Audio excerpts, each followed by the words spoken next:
Everyone, welcome back to my new vlog. कैसे हैं आप सभी? आई होप आप सभी अच्छे होंगे और मैं भी ठीक हूँ। तो फ्रेंड्स, ये वीडियो है रक्षाबंधन के अगले दिन का, यानी कि 10 तारीख का। और 10 तारीख संडे को था, तो संडे को दोपहर के अभी 3 बज रहे होंगे। इस टाइम पे हम लोग निकल पड़े हैं वापस अपने अपने घर के लिए। और त्यौहार बीत गया, कल का दिन कैसे बीत गया पता ही नहीं चला। इसके बाद सब लोग अब अपने अपने घर चल दिए हैं और 2 दीदी पहले ही चली गई थी। पहले यानी कि सुबह 10-11 बजे के आसपास वो लोग चली गई थी, उनकी बहू भी चली गई थी। और उसके बाद फिर मैं भी अपने मायके चली गई थी 1 घंटे के लिए, सिर्फ 1 घंटे के लिए गई थी और फिर वापस आ गई। इन सब चीज़ों का वीडियो नहीं शूट किया गया क्योंकि बहुत जल्दी जल्दी सब काम हुआ। और जैसे ही मैं मायके से आई तो फिर यहाँ आने की तैयारी हो गई थी। तो अभी हम लोग चल दिए हैं, मेरे साथ में मम्मी भी हैं, मम्मी को भी लेकर के हम लोग जा रहे हैं इस बार। तो मम्मी जैसे बहुत दिन से अभी गांव में थी ना, उनकी तबीयत थोड़ा डाउन होने लगती है, तो इसलिए अब इनको साथ में लेकर के हम लोग जा रहे हैं। और मेरे साथ एक और गाड़ी है पीछे, जिसमें छोटी वाली दीदी वो भी निकल रही हैं और इंतज़ार करी थी कि जब आप लोग जाएंगे ना उसी टाइम पे हम लोग भी साथ में निकलेंगे घर से। तो वैसे तो अलग अलग रास्ते हैं दोनों लोग के। तो गांव से मतलब घर से हम लोग साथ में ही निकले थे। और अब यहाँ से ये लोग राइट साइड चले जाएंगे और हम लोग लेफ़्ट साइड। तो बस इतना ही साथ था हमारा। और अच्छा नहीं लग रहा था, जैसे अभी 2 दिन से बहुत चहल पहल थी घर में, बच्चे सभी लोग थे, बहुत मज़ा आया, बहुत इन्जॉय किया हम लोग ने। लेकिन अपने अपने घर तो अब जाना ही पड़ेगा सभी को। और मेन चीज़ ये था ना, कल से बच्चों का स्कूल था। और अच्छी बात ये थी कि 1 दिन का ही टाइम मिल गया, वरना इतना मतलब किसी के पास टाइम नहीं रहता था। रक्षाबंधन के दिन आते थे और उसी दिन फिर जाना होता था। लेकिन इस बार ना 1 दिन का टाइम मिल गया और थोड़ा टाइम और मिल गया साथ में रहने का। तो देखिए यहाँ पर अब सब लोग अपने अपने घर चले गए, पहुँच भी गए, हम लोग भी पहुँच गए हैं घर। और जब हम लोग घर पहुँचे ना तो रात के 8 बज चुके थे। तो जैसे ही मैं आई और उसके बाद सीधा मैं मुंह हाथ धुल करके किचन में आ गई थी, क्योंकि 8 बज चुके थे और मुझे अभी खाना भी तैयार करना था। सबसे पहले मैं चाय बनाऊंगी। वैसे चाय तो इतना ज़्यादा मन नहीं था पीने का, लेकिन मम्मी हैं साथ में, तो मम्मी को मेरी चाय बहुत पसंद है। और रास्ते में भी हम लोग कहीं नहीं रुके थे क्योंकि बारिश का मौसम है और अंधेरा हो जाता है तो फिर बहुत दिक्कत हो जाती है, इसलिए कहीं भी हम लोग नहीं रुके थे, सीधा गांव से निकले और यहाँ क्वार्टर में उतरे हैं। तो अब चलिए सबसे पहले चाय बना लेते हैं, मम्मी को दे देते हैं चाय। इसके बाद ही जो कुछ भी मुझे बनाना होगा, खाना वगैरह जो भी, तो वो मैं बाद में बनाऊंगी। पहले मम्मी को चाय दे दूंगी तो थोड़ा उनको ठीक लगेगा, क्योंकि खाना बनाने में लगभग आधा घंटा तो कम से कम लग ही जाएंगे। तो इसलिए अभी यहाँ पर चाय बना लेते हैं। और दूध पहले का ही रखा हुआ था थोड़ा सा, वैसे 1 दिन ही हुआ है, फ्रिज में दूध ख़राब नहीं होता, तो दूध रखा हुआ था। लेकिन हस्बैंड को पता नहीं था, तो वो अभी गए और दूसरा मतलब पैकेट वाला दूध लेकर के आए। क्योंकि जो दूध वाले आते हैं ना भैया, वो शाम को ही आते हैं, लेकिन इस समय फिर हम लोग नहीं बुलाए थे उनको कि कल से बुला लेंगे। तो हस्बैंड गए और पैकेट वाला दूध लेकर के आए थे। और बाकी थोड़ी बहुत जो भी सब्ज़ी वगैरह अभी लगनी थी आज और कल के लिए, बस इतना ही लेकर के आए हैं। तो जैसे हम लोग जब गांव जाते हैं ना, तो खाने पीने की चीज़ें ज़्यादा छोड़ कर के नहीं जाते हैं, फिर चाहे वो हरी सब्ज़ी हो या फिर कोई ऐसी चीज़ की ख़राब हो जाए। तो इसलिए ज़्यादा सब्ज़ी भी नहीं थी, थोड़ी सी सब्जियां लेकर के आए और दूध लेकर के आए हैं। तो अभी मैं इसको रख देती हूँ छान करके बॉयल होने के लिए। और चाय मेरी बन चुकी थी। जब तक मेरी चाय पक रही थी ना, तब तक मैंने सारे बर्तन सेट कर लिए थे। और ये बर्तन मैं उसी दिन धुल करके गई थी, तो ये ऐसे ही रखे रह गए थे। इनमें मैंने कपड़ा ढक दिया था, कपड़ा में ढक करके ही इसमें जाती हूँ, क्योंकि जैसे छिपकली वगैरह घूमती रहती है ना, तो कोई कीड़ा मकोड़ा ना आए। और डस्ट भी पड़ती रहती, वैसे डस्ट तो नहीं थी क्योंकि बारिश चल रही थी, तो धूल डस्ट बिल्कुल भी नहीं थी। तो यहाँ पर मैंने सारे बर्तनों को सेट कर लिया है और जब तक मेरी चाय भी बन चुकी है। तो चलिए सबसे पहले दे देते हैं मम्मी को चाय। और इसके बाद क्योंकि ना चाय पीने के बाद थोड़ा आराम तो मिलता है, रिलैक्स मिलता है, ख़ास करके जब कहीं दूर सफ़र से आओ तभी। तो चाय पीने के बाद फिर मैं बनाऊंगी जो कुछ भी खाना अभी यहाँ पर बनाना होगा। और वैसे थोड़ा लेट ही हो रहा था सारा काम, और ये भी था ना कि टाइम से सब हो जाए जल्दी जल्दी, ताकि बच्चों को सुला दूँ और सुबह फिर से उठना है जल्दी, तो बच्चों की फिर नींद नहीं खुलती है, तो ऐसे में दिक्कत हो जाती है। तो इसीलिए मैं जल्दी से सारा काम अपना कर रही थी कि फटाफट ये सब हो जाएगा तो जल्दी से खाना भी मैं तैयार कर दूँगी। तो अभी यहाँ पर चाय देने के बाद मैं भी बैठूँगी, चाय पीऊँगी आराम से और थोड़ा रेस्ट करूँगी, क्योंकि दूर का सफ़र था और कंटिन्यू आने के बाद ना हाथ पैर दुखने लगते हैं बैठे बैठे, ऐसे सफ़र में आने के बाद। तो टोटल हमारा 5-6 घंटे का सफ़र हो जाता है जब भी हम गाँव जाते हैं। तो इसीलिए ना थोड़ा सा मैं आराम करूँगी, 5-10 मिनट रेस्ट करूँगी, इसके बाद ही फिर लगूँगी खाना बनाने में। अभी ज़्यादा सिंपल सी सब्ज़ी मैं बना रही, मतलब वैसी टाइप की नहीं बना रही हूँ जिसमें ज़्यादा टाइम लगे। तो यहाँ मैंने आलू और टमाटर की सब्ज़ी बनाई है और इसमें थोड़ा पानी ऐड कर दिया है, तो फटाफट से ये वाली सब्ज़ी बन भी जाती है और बच्चों को भी अच्छी लगती है। और साथ में रोटियाँ मैंने बनाई हैं गर्मा गर्म। यहाँ पर जो खाना है ना वो तैयार हो गया है, और इसके बाद जो भी काम होंगे वो कल से होंगे। अभी आज कुछ भी नहीं होगा, बस आज का इतना ही लग रहा था किसी तरीके से खाना बन जाए, और बाकी काम जो भी है वो मैं कल करूँगी। तो यहाँ पर देखिए मैंने सब्ज़ी और रोटी बना ली है, सिंपल सा खाना तैयार है। मम्मी को दे देते हैं सबसे पहले, क्योंकि मम्मी को दवाइयाँ लेनी है। और जो भी साफ़ सफाई वगैरह है वो मैं आज नहीं करूँगी, कल ही करूँगी। तो यहाँ पर अब मैं मिल रही हूँ अगले दिन यहाँ पर नाश्ता बन चुका था। उस टाइम का वीडियो है, लगभग 9 बजे का टाइम था और मैं किचन में ही थी। और यहाँ पर मतलब मैं लंच की तैयारी कर रही थी। थोड़ा सा लंच की तैयारी करने के बाद और करूँगी अब घर की साफ़ सफाई, क्योंकि कहीं से जब हम आते हैं ना तो सामान बहुत फैल जाता है। वैसे तो मैं पूरा घर व्यवस्थित करके गई थी, और मैं कोशिश करती हूँ जब भी गांव जाऊँ या कहीं भी मुझे जाना हो तो मेरा ये रहता है कि मैं पूरा घर व्यवस्थित करके जाऊँ, ताकि मैं वहाँ से आऊँ ना तो आने के बाद फिर ज़्यादा काम मुझे ना मिले। क्योंकि अगर एक दिन के लिए भी कहीं जाओ तो बहुत सामान फैल जाता है घर में, फिर सबको व्यवस्थित रखना पड़ता है। तो अभी मैं जल्दी से यहाँ पर लंच की तैयारी कर देती हूँ, और किचन मुझे साफ़ करना है, और सारे कपड़े वगैरह बैग मुझे खाली करना है, जो भी सारा सामान मैं लेकर के गई थी। तो इस तरीके से अभी काम बहुत ज़्यादा है। किचन के काम से मैं फ्री रहूँगी तो सारे काम मेरे आराम से होते रहेंगे। और कल वाले वीडियो में कमेंट आया था कि आपकी जो नई बहू हैं वो और उनके हस्बैंड आन्या का पैर क्यों छू रहे हैं। तो चलिए आज इसका मैं जवाब दे देती हूँ। तो हमारे यहाँ एमपी में क्या होता है ना कि जो बेटियाँ हैं वो पैर किसी का नहीं छूती हैं, मतलब मायके में बेटियाँ पैर किसी का नहीं छूती हैं, बेटियों के पैर छुए जाते हैं। तो इसी वजह से जो आन्या के भैया भाभी थे ना वो आन्या के पैर छू रहे थे।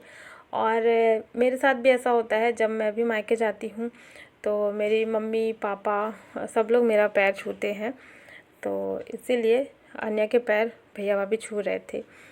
तो इसीलिए ये सारी चीज़ें होती हैं। और मैंने देखा है यूपी में, बिहार साइड में जो छोटे होते हैं वो बड़े सबका पैर छूते हैं, जैसे फिर चाहे लड़की हो या लड़का, उससे फ़र्क नहीं पड़ता। तो ठीक है, अपनी अपनी जगह के जैसे रिवाज हैं उस तरीके से निभाए जाते हैं। और हमारे यहाँ पे अभी इसी तरीके से चल रहा है कि लड़कियां पैर नहीं छूती मायके में किसी का भी। तो चलिए अब यहाँ पर ना मैं जल्दी से अपना किचन भी साफ़ कर ले रही हूँ। कपड़ा मारूंगी किचन में, ज़्यादा अच्छे से नहीं करूँगी, बस यही था कि पानी से साफ़ कर दूँगी तो साफ़ हो जाएगा। और क्योंकि बाहर बहुत सारा काम पड़ा हुआ था तो वो सब मुझे आज करना था। और जितना सामान मैं गांव से लेकर के आई थी ना वो सब मैंने ऐसे ही रखा हुआ था, मतलब हटाया ही नहीं है। तो वो भी सामान सामने वहाँ पे हॉल में रखा हुआ है, उन सबको मैं व्यवस्थित करूँगी। और सुबह सुबह ना नींद भी नहीं खुल रही थी आज, क्योंकि बच्चों को स्कूल जाना था, तो फिर माइंड में था कि बच्चों को भेजना है, तो इसलिए मैं थोड़ा जल्दी उठ भी गई थी।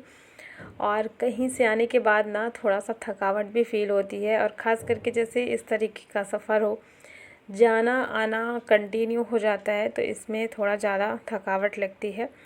लेकिन फिर जब घर के काम फैले रहते हैं ना तो फिर ये सारी थकावट दूर हो जाती है।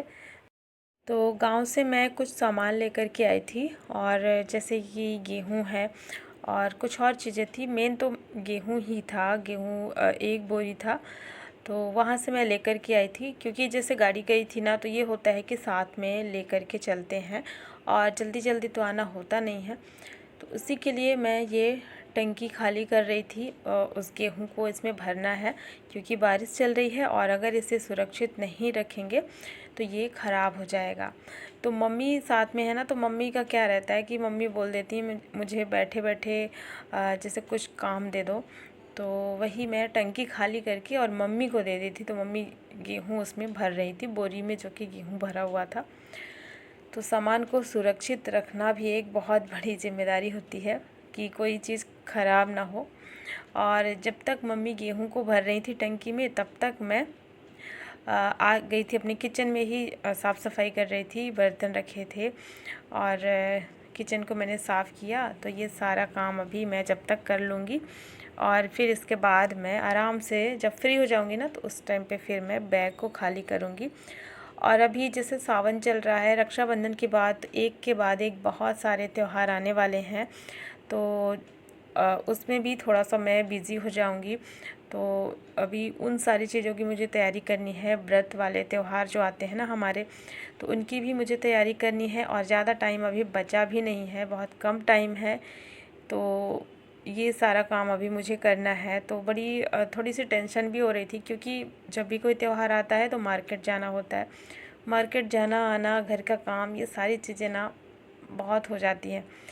तो खैर ये तो होगा, मैं लगूंगी जल्दी जल्दी से सब काम में, तो सारा काम होगा मेरा। व्रत का भी तैयारी जो भी करनी है। और यहाँ देखिए मम्मी इसमें गेहूँ भर दी थी टंकी में, जो मैं खाली करके दी थी। और इसके बाद ना इसमें फिर भी बोरी में थोड़ा सा बच गया था, तो मैंने बोला आप इसको छोड़ दीजिए, इसको धुल करके और सुखा करके जब भी धूप होगी तो फिर मैं इसका दलिया बना लूँगी। वैसे अभी मेरे पास गेहूँ बहुत सारा धुला हुआ रखा भी है, जो मैं गर्मी में जून में धुल करके रखी थी सुखा करके। तो आटा भी ख़त्म हो रहा था, तो मुझे उसी गेहूँ से मतलब उसको अच्छे से साफ़ करके और देना भी है आटा पीसने के लिए। तो जो मैं गांव से लेकर के आई हूँ, ये धुला हुआ नहीं था, इसको इसीलिए मैंने रख दिया है कि पहले का जो है धुला हुआ उसको मैं यूज़ करूँगी। जब वो ख़त्म हो जाएगा उसके बाद फिर इसको धो कर के यूज़ करना है, तो इसीलिए मैंने उसको रख दिया है। और मम्मी का काम हो गया। मम्मी से ना बैठे नहीं रहा जाता, मतलब उनको लगता है कुछ ना कुछ मुझे काम दे दे तो मैं कर लूँगी। वैसे वो बहुत सारे काम करने भी लगती हैं, लेकिन मैं उनको करने नहीं देती हूँ। तो अभी वो बहुत वीक हो गई हैं, गांव में 2 महीने से थी, तो अंदर से ना उनको वीकनेस लग रही है। तो मैं उनको बोल रही थी थोड़ा आराम कर लीजिए, उसके बाद जितनी हिम्मत होगी फिर थोड़ा थोड़ा करके जो भी मन करेगा आप कर लीजिएगा। तो यहाँ पे मैं आ गई थी कपड़े निकालने के लिए बैग से, क्योंकि बारिश थी, कीचड़ था, तो आने जाने में ना कुछ कपड़े ख़राब भी हो गए हैं, तो उनको मुझे धुलना भी है। मैं देख रही थी क्या कैसे हैं, क्योंकि बच्चे भी थे और जैसे बच्चों के कपड़े थे, हस्बैंड के थे, तो सभी में मैं चेक कर रही थी कि जो भी कपड़े गंदे हैं उनको मैं अलग कर देती हूँ। और बाकी ना इसमें बहुत सारे कपड़े ऐसे थे जो यूज़ में ही नहीं आए। जब भी मैं गाँव जाती हूँ ना, तो कुछ कपड़े एक्स्ट्रा लेकर के जाती हूँ। कभी कभी जैसे कि बारिश होती है ना, तो सूख नहीं पाते कपड़े अचानक से, या फिर कहीं जाने का हमारा प्लान हो जाता है वहीं से, क्योंकि आसपास में बहुत सारे रिश्तेदार रहते हैं ना, तो कभी कभी अचानक से जाने का प्लान हो जाता है। तो इसलिए मैं ज़्यादा कपड़े लेकर के जाती हूँ, लेकिन इस बार कहीं नहीं जाना हुआ और दूसरे दिन वापस आ गए और ज़्यादा कपड़े यूज़ नहीं हुए, तो वो सारे कपड़े भी मुझे अलग करने थे। तो गंदे कपड़ों को भी मैंने अलग किया, इनको मैं बाद में साफ़ करूँगी। फ़िलहाल अभी इस बैग को रख देते हैं बेड में, और जो जहाँ का सामान है वहाँ व्यवस्थित रख देते हैं। और इसके बाद अब मैं गेहूँ को साफ़ करूँगी। तो अभी ना आटा ख़त्म होने वाला है, अभी ख़त्म हुआ नहीं है, ख़त्म होने वाला है। तो आज ही मैं गेहूँ को साफ़ करके और दे दूँगी पीसने के लिए। और ये दूसरा गेहूँ मैं निकाली हूँ, ये वो वाला नहीं है जो अभी रखा गया है, ये पहले का धुला हुआ साफ़ सुथरा था। तो इसको मैं जब निकाली ना, मुझे नहीं पता था इसमें क्या होगा।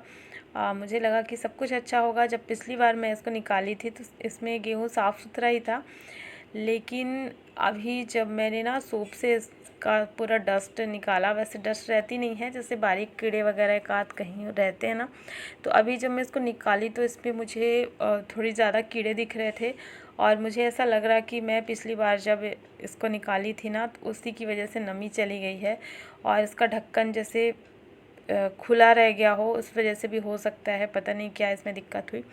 तो इसमें थोड़े थोड़े से कीड़े निकल रहे थे, तो इसको मुझे साफ़ करने में बहुत टाइम लगा। और तो सूप से जब हम गेहूं को साफ़ करते हैं ना तो उसमें जो डस्ट और बारीक कीड़े होते हैं वो निकल जाते हैं आसानी से। और वही मैं निकाल रही थी, लेकिन थोड़ा ज़्यादा समय लगा और गेहूं बहुत ज़्यादा नहीं साफ़ हो पाया कीड़े होने की वजह से। तो इसलिए मैंने थोड़ा सा ही गेहूं जो है साफ़ किया है, क्योंकि 2-4 दिन की बात है, इसको भी मैं फिर ठीक कर लूँगी। धूप निकलेगी तो धूप में डाल दूँगी ना, तो आसानी से ये फिर निकल जाएंगे। तो अभी फ़िलहाल धूप तो है नहीं, शाम हो गई है और जितना बन पाया था गेहूँ उतना मैंने दे दिया है पीसने के लिए। और एक बार अभी पूरे घर में साफ़ सफाई करूँगी, झाड़ू मारूँगी, क्योंकि गेहूँ यहाँ पे मैंने साफ़ किया, थोड़ी डस्ट निकली है तो वही अजीब सा लग रहा है थोड़ा, तो मैं इसको अच्छे से साफ़ करूँगी। और बच्चे स्कूल से आए थे ना तो बहुत थके हुए थे, तो बच्चे सो गए हैं। इधर बेड में अन्या सो गई टीवी देखते देखते और इधर आरुष सो गए हैं। बच्चे दोनों यहीं पे अभी टीवी देख रहे थे, स्कूल से आने के बाद खाना खाए और इसके बाद जो है वो लोग यहाँ पे सो गए हैं।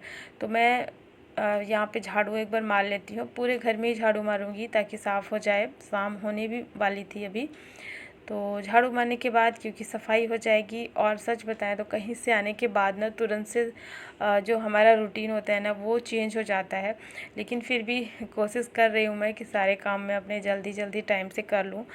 और एक तो ये भी था, जल्दी जल्दी आना जाना हो गया हमारा, तो इस वजह से भी थोड़ा सा लग रहा है।